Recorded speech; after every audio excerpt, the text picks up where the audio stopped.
करनाल में जनसंवाद के दौरान केंद्रीय मंत्री मनोहर लाल ने लोगों की शिकायतों को भी सुना और इस दौरान रैपिड ट्रेन को लेकर उन्होंने कहा कि पानीपत तक रैपिड ट्रेन चलाने का प्रपोजल पहले ही बना हुआ है, इसे करनाल तक लाया जाएगा। उन्होंने बताया कि अभी आकलन का काम हो रहा है और अगले 5 से 6 महीने में यह काम पूरा हो जाएगा। इसके अलावा जनसंवाद कार्यक्रम में उनके पास करीब 200 शिकायतें पहुंची हैं, जिनमें से ज्यादातर प्रदेश सरकार से ही संबंधित हैं और जल्द से जल्द समाधान के निर्देश उन्होंने दिए।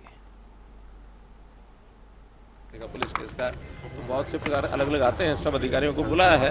और सबको जो संबंधित विभाग हैं उनकी जो यहाँ लोकल लेवल पर करने की हैं वो उनको दे दी हैं। कुछ ऐसी हैं जो प्रदेश सरकार में कुछ पॉलिसी मैटर्स हैं या कुछ